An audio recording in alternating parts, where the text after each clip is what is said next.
queria voltar a falar sobre a questão da segurança, né? Você acha que é possível acabar com o crime organizado no país em 4 anos? Sim. Como? Porque o crime organizado, como estrutura política e militar, ele é tosco. Qualquer polícia em qualquer estado do Brasil derrota eles. O que eles não têm é uma estrutura jurídica e legal que permita que você destrua o crime organizado. Então, o que a gente tem que fazer? Tem que mudar as leis penais, ou seja, tem que aumentar as penas como um todo. Tem que mudar o código de processo penal e a famosa lei de execuções penais para acabar com a saidinha, para que o processo de colocar uma pessoa na cadeia seja bem mais rápido, bem mais sério. Isso tem que ser alterado. Paralelamente, você tem que colocar o Brasil num estado de defesa, tá? E especialmente as regiões controladas pelo tráfico. Que aí você vai com a polícia e com as forças armadas. Você coloca as forças armadas de maneira auxiliar, mas as polícias para fazer a invasão. Você vai entrar naqueles lugares, você vai recuperar as áreas controladas pelo tráfico. Você vai prender e em combate você eventualmente vai eliminar as lideranças do tráfico. E se eles forem constituir uma nova facção depois de você destruir eles e ocupar aquele território, eles vão entrar numa lei de terrorismo que coloca o crime organizado igual como uma organização terrorista, e para eles existe o que a gente chama de direito penal do inimigo, que é basicamente a lei ser muito rápida e muito dura contra um criminoso dessa natureza. Com base nisso, aí não haverá meios para o cara constituir novamente uma facção, porque você vai ter muita lei e ordem. E aí entra um outro elemento. Ah, mas se um menino for cometer um crime novamente, porque sempre tem a força de reposição. Esses lugares que são ocupados hoje pelo crime organizado, eles têm que ser ocupados pelo Estado. Então eu sempre falo, prendeu, matou contra o crime, mas depois tem o que a gente chama de bandeira, quartel, escola. Primeira bandeira, recupera o território. Depois o quartel, forças militares presentes naquele lugar para o crime não se restabelecer. E escola por último. Por quê? Porque você tem que chegar... Quem é que comete o crime violento no Brasil? Todo mundo sabe, a estatística é muito simples. Meninos, pobres, com famílias desestruturadas sem presença paterna. A ausência de presença masculina é um dos maiores elementos constitutivos de um jovem que comete um crime. Ele não tem exemplo, ele não tem limite, ele não tem a estruturação. Então, nós precisamos de uma escola firme, com forte presença masculina, que vai estar próximo desses meninos problemáticos e vai ajudar eles a desenvolverem autoestima, a entenderem que existe exemplo e limite. E ali, na base, você evita que esse garoto seja cooptado pelo crime, que é o que acontece. Hoje, nesse instante, existem dezenas de milhares de meninos que estão em alguma escola espalhados pelo Brasil, e esses meninos estão ouvindo uma música que joga ele pro crime, com um amigo que trabalha com o crime, com alguém propondo para ele trabalhar pro crime. Nós temos que salvar esse cara. Então, essa é a proposta. E nesse sentido, não faz. A gente não deve pensar também na questão das prisões, porque hoje em dia, na repressão ao tráfico, se prende muito jovem por porte de droga, por transporte de droga, às vezes um mula, né, uma quantidade até não muito alta. Enfim, as cadeias estão lotadas de jovens presos por tráfico de drogas. E eles entram nas cadeias e depois, como se diz, se formam no crime organizado. Nesse sentido, você acha que também deve ser revista a repressão aos Não, jovens? pelo contrário, tem que aumentar a repressão e, na verdade, tem que aumentar o número de cadeias. O Brasil tem uma discussão muito maluca de que não, as cadeias estão superlotadas. Tá, eu quero construir mais presídios. Não, precisamos construir mais escolas. Não, não precisa construir mais escolas. Você precisa qualificar as escolas que já existem. Já tem muita escola em vários lugares do Brasil que estão ficando vazias, porque as pessoas estão tendo menos filhos. Então você precisa qualificar as escolas, arrumar elas, colocar infraestrutura, e você precisa construir mais cadeias. Eu não quero cadeia com superlotação e não quero que a cadeia seja uma faculdade do crime. Você tem que eliminar as lideranças do crime organizado que estão nas cadeias, e existem. Boa parte dos presídios brasileiros são tomados pelo PCC e Comando Vermelho. E aquele jovem que cometeu o crime e vai pra cadeia, ele tem que pagar a pena dele. E ele tem que ter o quê? Medo de cometer um crime e ir para lá. Essa ideia de, tipo, não, eu tenho que evitar que esse menino... Esse menino é um bandido. Né? A gente não pode romantizar. O cara que tá cometendo esse crime ligado ao tráfico, ele anda com arma, ele assalta a pessoa na rua, a gente tem que ter esse pequeno criminoso, ele tem... Vamos dizer, ele tem um hábito de cometer uma série de crimes correlatos ao universo do tráfico. Ele faz o tráfico? Faz, mas ele vai fazer o roubo de celular também. Ele faz o roubo de carro. Pode participar de um roubo de carga. Quando você pega as passagens na polícia que um bandido tem, elas não são apenas por assalto, ou roubo ou por tráfico. São os mais variados. E isso, vamos dizer, tem que ser combatido já na fonte. Pegou o cara, põe em cana. Bom, então fala um pouquinho sobre a sua proposta para a educação, que vai nesse sentido, né? De você educar esse jovem para que ele não vá para o crime, né? Sim. O jovem, ele não vai pro crime por duas razões. Um, lei e ordem muito dura. Então ele tem que saber assim, se eu for pro crime eu vou me ferrar. E dois, uma série de exemplos que apontem ele para um caminho. A maior parte dos meninos na favela não vão pro crime. Eles não vão pro crime, eles trabalham, eles estudam. A maior parte das crianças pobres no Brasil não são criminosos. E eles não vão. O que tem é uma minoria. Então, há um trabalho em impedir essa minoria de sucumbir à tentação.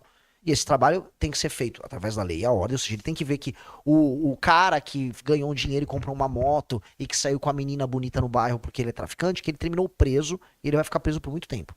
E ele vai falar, eu não quero ter o mesmo destino desse. Isso é uma coisa. O medo ensina muito. O medo é um fator, assim, fundamental para ensinar. É pavloviano. E do outro lado, o ensino com a presença, e infelizmente, tem que colocar isso, tem que ter uma presença masculina muito forte, ajuda a impor limites e aí gera disciplina e exemplos de conduta. Um menino, quando ele tá na fase da adolescência dele, ele precisa da figura de autoridade masculina como exemplo e como limite. O exemplo para ele se espelhar em códigos de conduta, em como cumprir sua palavra, em como se comportar com as pessoas, como se comportar com mulheres. E do outro lado, disciplinando ele quando ele cruza certas linhas. Ele não tem isso em casa, porque a grande parte das famílias mais humildes no Brasil são famílias destruídas, desestruturadas, e o pai não paga pensão, não tá presente, não tá ligando, e a mãe tem que trabalhar para sustentar esse cara. Então, a chance desse garoto sucumbir diante dessas tentações é grande. Ele não tem limite, ele vê a tentação, ele não tem espelho. A escola tem que ser um lar de ensino, e aí quando eu vou explicar, ensino de forma simples. O professor tem que ter autoridade, então o aluno se comportou, o professor mandou para a diretoria, o aluno tem que pagar, o aluno tem que voltar a repetir de ano. Não pode andar com o celular dentro do colégio. Chegou com o celular. Primeiro, eu vou proibir rede social até 14 anos. Não tem ninguém que tenha rede social até os 14 anos. Não tem rede social. Celular, chegou, deposita numa urna ali, busca no final da aula. E ali é para ter aula e para obedecer o professor. Não obedecer o professor, tá lenhado. Pai vai ser convocado. E se o filho é um aluno problema, os pais podem ter consequências complicadas para eles, como, por exemplo, perda de benefícios sociais. Os pais têm que ajudar na criação do filho mesmo. O filho deles não pode atrapalhar o outro filho que está tendo aula.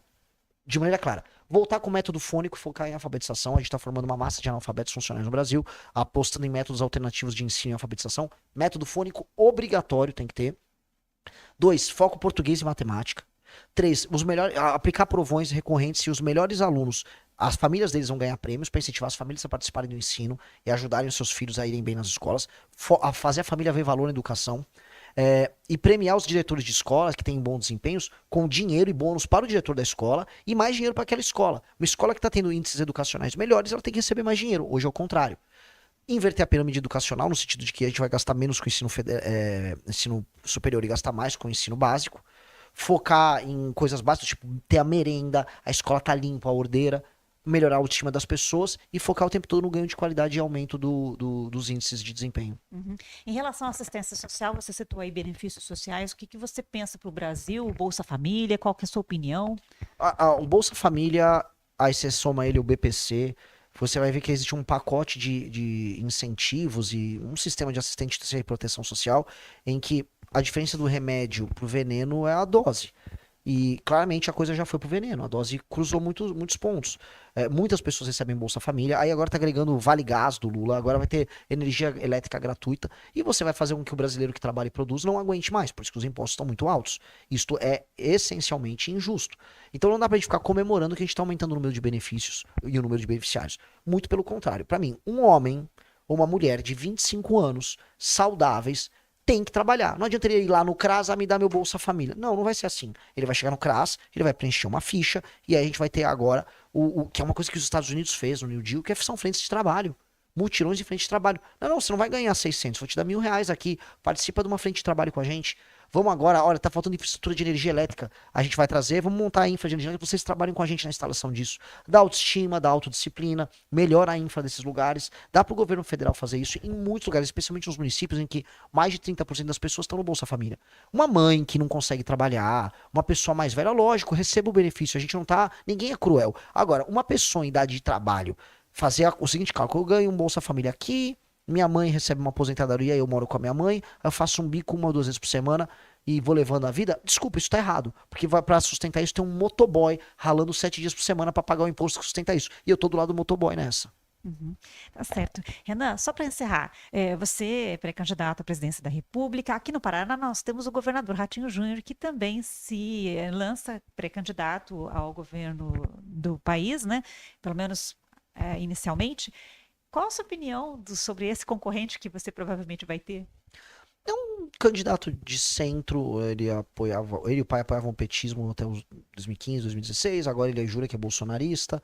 Fez um governo médio, como fizeram governos médios praticamente todos os outros governadores estão pleiteando ser candidato a presidente. Nenhum resolveu de verdade a questão do crime organizado, nenhum resolveu de verdade a questão das contas públicas. Tirando o Leite resolveu lá no Rio Grande do Sul, que é um caso bem mais difícil que o Paraná. Vocês são o quarto PIB do Brasil, vocês são um estado trabalhador, sério, que deveria estar numa situação muito melhor em termos de infraestrutura. E não foi resolvida as questões de infraestrutura. Há um problema muito grave ligado essencialmente à corrupção endêmica que existe no Estado, com grandes famílias e oligarquias que foram absorvidas pelo próprio Ratinho. E aí há uma falta de coragem dele em muitas coisas. Por exemplo, o Ratinho não está falando da questão do Banco Master. O Ratinho não está falando da questão do Credit Sexta, sabendo que o pai dele é o maior vendedor do Credit Sexta e o Credit Sexta foi o produto que deu origem ao escândalo do Banco Master. O Ratinho não falou do Alexandre de Moraes. Então ele fica assim nessa coisa do Kassab, que é o cara liso. Cara liso. E eu não aguento gente lisa. A gente tem problemas muito concretos. Não dá pra ser liso na hora de enfrentar o crime organizado. Não dá pra ser liso na hora de enfrentar a corrupção. E ele quer ser liso. Ontem entrevistaram ele pra falar sobre o Banco Master, o Alexandre de Moraes. Ele deu uma resposta lisa. É sempre liso. Não dá. A gente não pode mais ser liso. O Brasil, ser político é ser liso. É ser malandro. É ser, esguio, escorregadio. Não dá. O Ratinho tem uma posição clara, dura. E para de conversa mole. E explica o envolvimento dele, do pai dele, com as figuras ligadas ao Banco Master, porque é uma coisa que ele vai ter que se explicar em algum momento. Muito obrigada por participar do podcast CBN Maringá. Obrigado a você, foi um prazer. O podcast CBN Maringá fica por aqui. Até a próxima. Você gostou desse corte? Deixe o seu like. Se você gosta de se manter informado no mundo da política, considere se inscrever. Temos vídeos novos todos os dias.